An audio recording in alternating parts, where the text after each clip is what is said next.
Pertama-tama saya ingin menyampaikan terima kasih kepada seluruh rakyat Indonesia atas pengertian dan dukungannya terhadap pelaksanaan kebijakan pembatasan kegiatan masyarakat yang dilakukan selama 23 hari terakhir.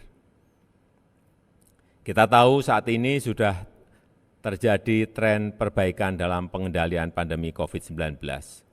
Laju penambahan kasus, bor, dan positivity rate mulai menunjukkan tren penurunan seperti yang terjadi di beberapa provinsi di Jawa.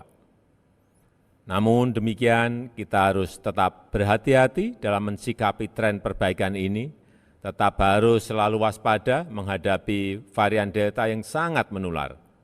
Pertimbangan aspek kesehatan harus dihitung secara cermat, dan pada saat yang sama, aspek sosial ekonomi masyarakat, khususnya pemenuhan kebutuhan hidup sehari-hari juga harus diprioritaskan.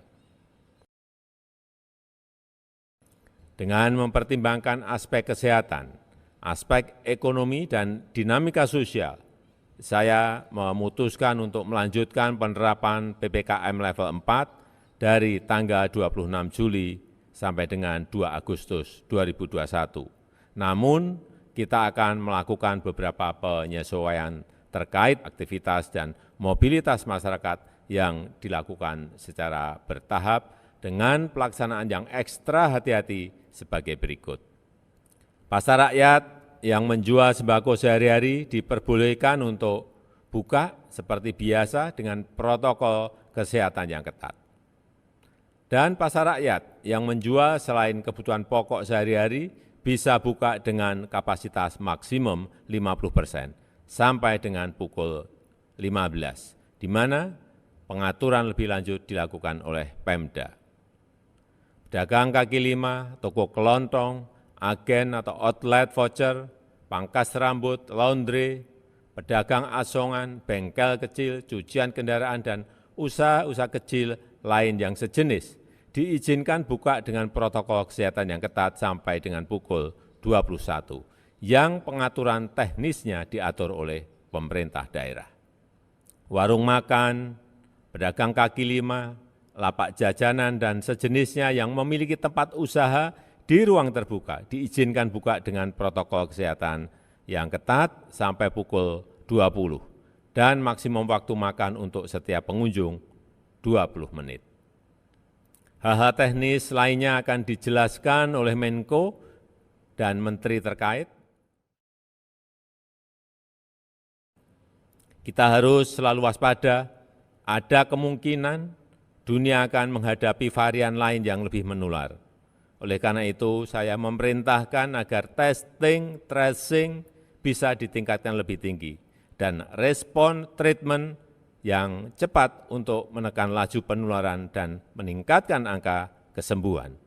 Penerapan protokol kesehatan yang ketat, serta peningkatan testing, tracing, dan treatment akan menjadi pilar utama penanganan COVID-19 ke depannya.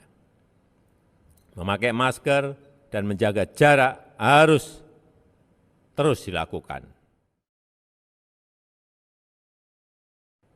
Untuk mengurangi beban masyarakat akibat pandemi COVID-19 ini, pemerintah juga meningkatkan pemberian bantuan sosial untuk masyarakat dan bantuan untuk usaha mikro kecil, dan penjelasan secara terperinci akan dilakukan oleh Menko atau Menteri terkait.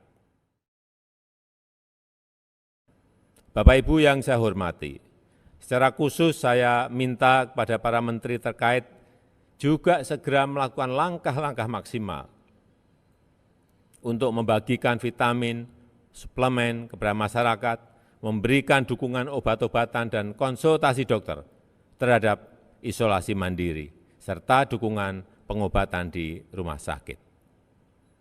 Angka kematian harus ditekan semaksimal mungkin, dan untuk daerah-daerah yang memiliki angka kematian yang tinggi, peningkatan kapasitas rumah sakit, isolasi terpusat, dan juga ketersediaan oksigen perlu ditingkatkan segera.